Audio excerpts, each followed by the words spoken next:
Brock Lesnar, जिनका पूरा नाम है ब्रॉक एडवर्ड लेसनर, उनका जन्म 12 जुलाई 1977 में वेबस्टर नाम के शहर में हुआ था। ब्रॉक लेसनर के पिता का नाम है रिचर्ड और उनकी मां का नाम है स्टेफनी। ब्रॉक लेसनर अपने माँ बाप के साथ उनके डेयरी फार्म में बड़े हुए। उनके दो बड़े भाई हैं जिनका नाम है ट्रॉय और चैड, और उनकी एक छोटी बहन है जिनका नाम है ब्रैंडी।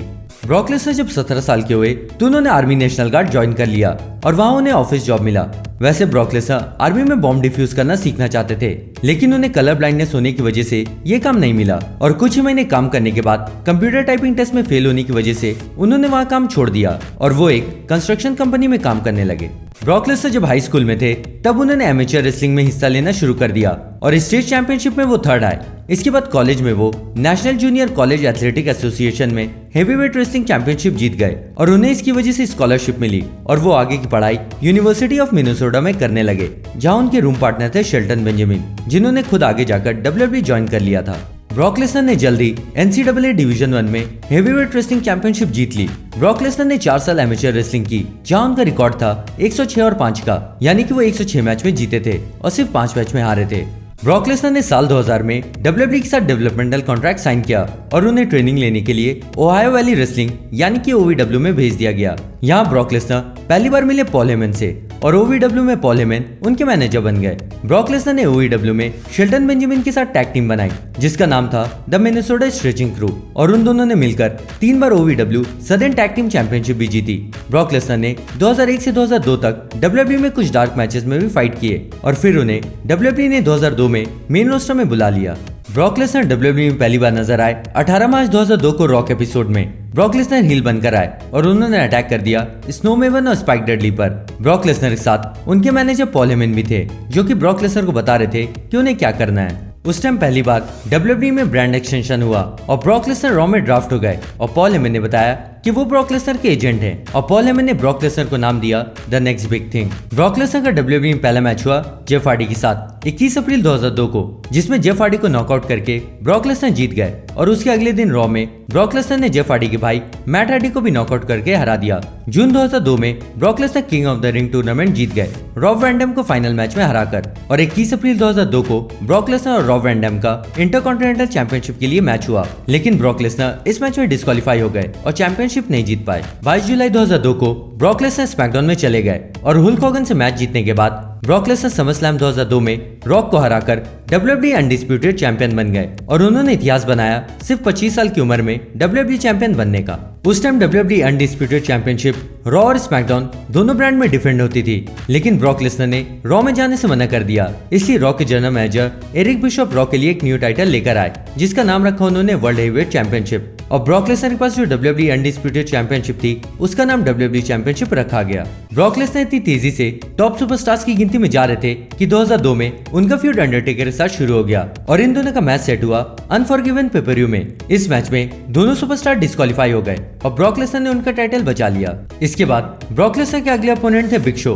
पॉल हेमन ने ब्रॉक लेसनर को कहा कि वो बिग शो से नहीं जीत सकते, इसलिए उनके साथ मैच में नहीं लड़े, लेकिन ब्रॉक लेसनर ने मना कर दिया और इन दोनों का मैच हुआ सर्वाइवर सीरीज 2002 में। इस पेपरव्यू में पॉल हेमन ने ब्रॉक लेसनर को धोखा दे दिया और उन्होंने बिग शो की मदद की ब्रॉक लेसनर को हराकर WWE चैंपियनशिप जीतने में। इस तरह लेसनर का WWE में पहली बार पिन हुआ और ब्रॉक लेसनर फेस बन गए। रॉयल रंबल 2003 में ब्रॉक लेसनर ने 29 नंबर में एंट्री की और अंडरटेकर को लास्ट में एलिमिनेट करके ब्रॉक लेसनर उस साल का रॉयल रंबल जीत गए और रेसलमेनिया 19 में कर्ट एंगल को हराकर ब्रॉक लेसनर दूसरी बार WWE चैंपियन भी बन गए। इस मैच में ब्रॉक लेसनर ने शूटिंग स्टार प्रेस भी ट्राई किया और ये मूव ट्राई करते हुए उनसे गलती हो गई और उन्हें सच में चोट भी लग गई, लेकिन इसके बावजूद ब्रॉक लेसनर ने मैच को कंप्लीट किया।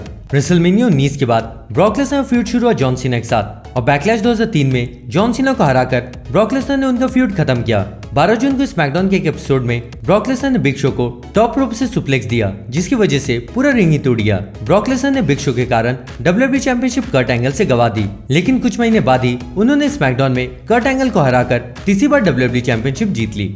सर्वाइवर सीरीज 2003 में ब्रॉक लेसनर ने इंटरव्यू देते हुए कहा कि वो किसी को भी हरा सकते हैं। तब गोल्डबर्ग ने आकर हंसते हुए उनका मजाक उड़ाया और पहली बार गोल्डबर्ग और ब्रॉक लेसनर आमने सामने आए और इसी वजह से रॉयल रंबल 2004 में ब्रॉक लेसनर ने गोल्डबर्ग को रॉयल रंबल से बाहर कर दिया। गोल्डबर्ग ने भी ब्रॉक लेसनर को WWE चैंपियनशिप 80 गुरेरो से हरवा दी। इसलिए इन दोनों का मैच सेट हुआ रेसलमेनिया 20 में, जहां स्पेशल गेस्ट रेफरी थे स्टोन कोल्ड स्टीव ऑस्टिन। उस मैच में गोल्डबर्ग जीत गए और इस मैच के बाद ब्रॉक लेसनर और गोल्डबर्ग दोनों ही WWE से चले गए। WWE से जाने के बाद ब्रॉक लेसनर ने 8 अक्टूबर 2005 को IWGP हेवीवेट चैंपियनशिप जीत ली, उनके पहले ही मैच में न्यू जापान प्रो रेसलिंग में। आपको बता दूं कि बहुत कम ही अमेरिकन रेसलर हैं जिन्होंने जापान में जाकर ये टाइटल जीता है। ब्रॉक लेसनर 2005 से 2007 तक न्यू जापान प्रो रेसलिंग में फाइट करते रहे, वहां के चैंपियन बनकर, और 29 जून 2007 को TNA में कर्ट एंगल और ब्रॉक लेसनर का मैच हुआ, जिसमें ब्रॉक लेसनर टाइटल हार गए। ये ब्रॉक लेसनर का प्रोफेशनल रेसलिंग में आखिरी मैच था। इसके बाद वो सीधा 2012 में WWE में रिटर्न आए।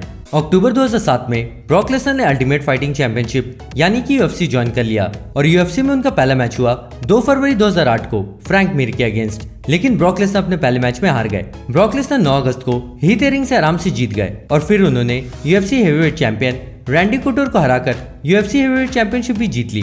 ब्रॉक लेसनर ने UFC में 2 बार अपना टाइटल डिफेंड भी किया। ब्रॉक लेसनर को UFC में $5.3 मिलियन की सैलरी मिल रही थी और 2011 में ब्रॉक लेसनर ने उनके UFC से रिटायरमेंट अनाउंस कर दिया और उन्होंने 2012 में WWE के साथ फिर से कॉन्ट्रैक्ट साइन किया। ब्रॉक लेसनर WWE में रिटर्न आए 2 अप्रैल 2012 को और उन्होंने आकर जॉन सीना को F5 दे दिया और ब्रॉक लेसनर हील बन गए। इन दोनों का मैच हुआ एक्सट्रीम रूल्स में, जिसमें ब्रॉक लेसनर ने जॉन सीना को बहुत डोमिनेट किया, लेकिन इसके बावजूद ब्रॉक लेसनर हार गए। WWE में ब्रॉक लेसनर का इसके बाद ट्रिपल एच, CM पंक, मार्क हेनरी और बिग शो जैसे रेसलर के साथ मैचेस होते रहे, पर ब्रॉक लेसनर का मेन मैच हुआ रेसलमेनिया 30 में अंडरटेकर के साथ, जिसमें अंडरटेकर को 3 F5 देकर ब्रॉक लेसनर जीत गए और उन्होंने अंडरटेकर का अनडिफीटेड स्ट्रीक तोड़ दिया। ये सबके लिए बहुत बड़ा शॉक था और इसे आज तक WWE में सबसे बड़ा शॉक माना गया है। इसके बाद ब्रॉक लेसनर का मैच हुआ जॉन सीना के साथ समरस्लैम 2014 में WWE वर्ल्ड हेवीवेट चैंपियनशिप के लिए। उस मैच में ब्रॉक लेसनर ने 16 जर्मन सुप्लेक्स दिए जॉन सीना को और पूरी तरह से डोमिनेट कर दिया मैच को और वो जीतकर चौथी बार WWE चैंपियन बन गए। रेसलमेनिया 31 में ब्रॉक लेसनर और रोमन रेक्स का मैच हुआ। उस मैच के दौरान रोमन रेक्स को सुप्लेक्स देते हुए ब्रॉक लेसनर सुप्लेक्स सिटी चिल्लाने लगे और यहाँ से उनका कैच फ्रेज सुप्लेक्स सिटी आया। इस मैच में सेथ रॉलिंस ने money in the bank contract cash in करके WWE वर्ल्ड हेवीवेट चैंपियनशिप जीत ली। अंडरटेकर और ब्रॉक लेसनर का फिर एक बार WWE में फ्यूड चला, जब अंडरटेकर ने आकर ब्रॉक लेसनर को चैंपियनशिप मैच हरवा दिया। इन दोनों के काफी इंटरेस्टिंग मैचेस देखने मिले हमें। इसके बाद ब्रॉक लेसनर ने रैंडी ऑर्टन को समरस्लैम 2016 में टेक्निकल नॉकआउट से हराया और सर्वाइवर सीरीज 2016 में उनका मैच सेट हुआ गोल्डबर्ग से। उस मैच में गोल्डबर्ग ने सिर्फ 1 मिनट 26 सेकंड में ब्रॉक लेसनर को हराकर सबको चौंका दिया और रॉयल रंबल 2017 में भी गोल्डबर्ग ने ब्रॉक लेसनर को तुरंत आउट कर दिया। रेसलमेनिया 33 में गोल्डबर्ग और ब्रॉक लेसनर का आखिरी बार मैच हुआ यूनिवर्सल चैंपियनशिप के लिए, जिसमें जीतकर ब्रॉक लेसनर पहली बार यूनिवर्सल चैंपियन बने और 5वीं बार वर्ल्ड चैंपियन बने। 2017 से 2018 के समर स्लैम तक ब्रॉक लेसनर यूनिवर्सल चैंपियन बने रहे और उनका 504 दिनों का टाइटल रेन रोमन रेक्स ने समर स्लैम 2018 में तोड़ दिया। हेल इन अ सेल 2018 में ब्रॉक लेसनर रिटर्न आए और उन्होंने अटैक कर दिया ब्रॉन स्ट्रोमन और रोमन रेक्स पर और इन तीनों का मैच क्राउन ज्वेल में सेट हुआ यूनिवर्सल चैंपियनशिप के लिए। लेकिन उससे पहले रोमन रेक्स को WWE से जाना पड़ा ल्यूकीमिया का इलाज करवाने और यूनिवर्सल चैंपियनशिप वैकेंट हो गया। क्राउन ज्वेल 2018 में ब्रॉक लेसनर का मैच हुआ ब्रॉन स्ट्रोमन से और ब्रॉन स्ट्रोमन को हराकर ब्रॉक लेसनर दूसरी बार यूनिवर्सल चैंपियन बन गए। सेथ रॉलिंस, जिन्होंने रॉयल रंबल 2019 जीता था, उन्होंने ब्रॉक लेसनर को चैलेंज कर दिया और रेसलमेनिया 35 में इन दोनों का मैच हुआ यूनिवर्सल चैंपियनशिप के लिए। इस मैच में लो ब्लॉक का सहारा लेकर सेथ रॉलिंस जीत गए और ब्रॉक लेसनर का 156 दिनों का टाइटल रेन खत्म हो गया। ब्रॉक लेसनर 19 मई 2019 को मनी इन द बैंक पेपरियो में अचानक से रिटर्न आ गए और उन्होंने मुस्तफा अली को लैडर से गिरा दिया और वो money in the bank contract जीत गए। तो दोस्तों, आपको क्या लगता है कि ब्रॉक लेसनर इस कॉन्ट्रैक्ट को कैश इन करके WWE चैंपियन या यूनिवर्सल चैंपियन बन पाएंगे या नहीं? कमेंट्स में मुझे जरूर बताइएगा। ब्रॉक लेसनर की हाइट है 6 फुट 3 इंच और उनका वेट है 130 किलोग्राम।